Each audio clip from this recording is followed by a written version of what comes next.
Hello, and welcome to 3 Words, a bite-sized podcast about the very simple and yet strategic choices that all of us can make in order to become the very best versions of ourselves. My name is Dr. Michael Brown. I am the host of 3 Words, and I am really honored once again to be here on this particular podcast episode with my dear friend, author, speaker, wife, mother, life coach, should I go on, about 3 very, very important words. Share them with us, Amy. Own your joy.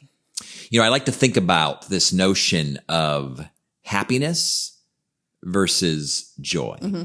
And this is the thought I have, that happiness is a product of desirable circumstances, whereas joy is a product of determined, thoughtful, intentional choices. Not my circumstances, but my choices. And I know this conversation and this topic of joy is near and dear to your heart. Kick us off.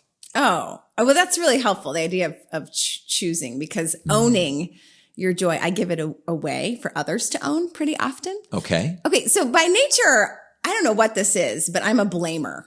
Like, I just would like to blame others for what's wrong in my life. So everyone is a blamer. So I was going to say that is our default. So don't feel alone in that. Thank you. I appreciate that. So I feel my blaming often. And it surfaces when my husband travels for 4 or 5 days at a time and I'm at home with 3 kids.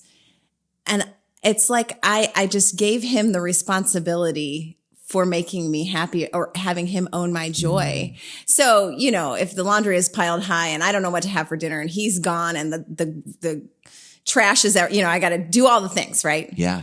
I blame him and I forget I can choose. I can own my joy. I have a decision I can make right here.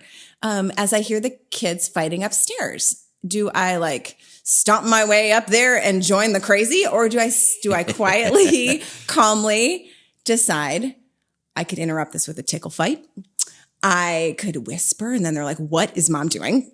You know, I can own this situation instead of being like, well, if my husband wasn't here or whatever, blame all the other things.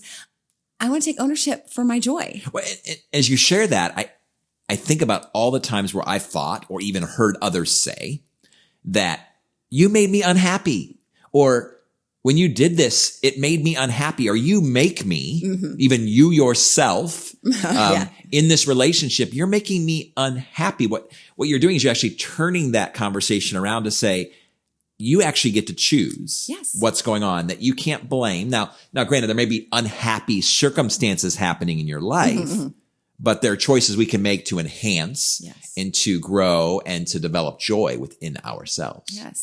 Yes. But we have to stop blaming.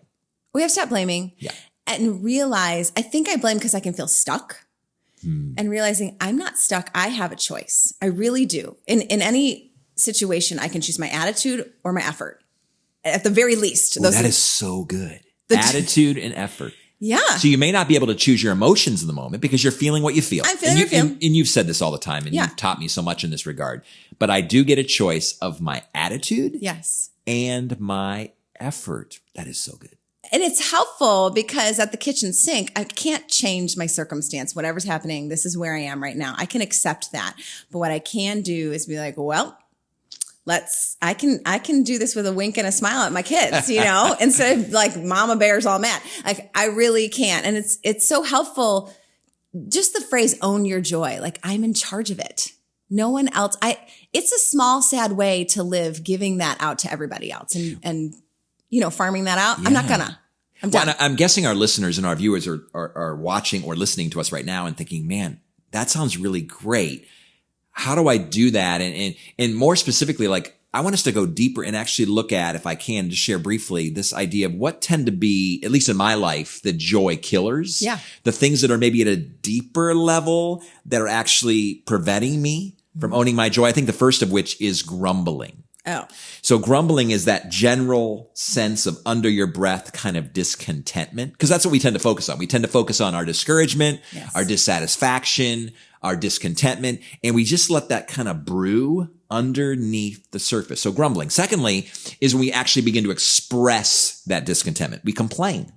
Oh. So we actually now begin to take that thing that we're feeling And now we make it known to everybody around us. We begin to verbalize a whine of dissatisfaction. So grumbling, complaining. Thirdly, greed.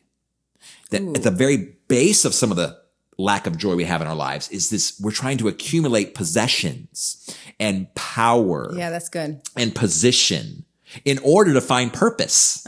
And so when those things aren't going very well and there's not enough power and there's not a incredible title with that position, or maybe even the possessions that I really want, this particular car, this particular clothes, this particular TV or whatever, this home would make me feel more joy. And so I think that greed piece, but then finally is worry. Because worry is that nagging concern in that sense that this thing I'm feeling, it's never going away. And to use your term, I'm stuck here. And then I begin to feel anxious and worried that what if I'm stuck here forever? Right. Yeah. So I think some of those deeper things that are happening underneath the surface. So I think maybe some self-reflection would be, am I grumbling? Am I complaining? Am I greedy? Am I worrying? Those might be signs that a lack of joy is probably right around the corner for you. Okay. And everything you just said, the antidote to this is gratitude. That's huge. Gratitude will lead us to joy. I used to think it's the opposite. Like my joy will then make me thankful. It's the other way around. When I practice gratitude, the opposite of grumbling, right? And look at what's happening. Thank you, God, that I had dinner to clean up. Wow. Right? That turns the conversation. That turns the perspective. Yeah. We're a perspective shift away all the time to different joy. We are a perspective shift away at any moment from joy. Amy Seiffert, that's a book title, right? Well, that's a little long, but seriously. Yeah. And we can own that. I think it's helpful. So one of the ways that I get myself out of this blame and take my joy back is I'll stop and breathe.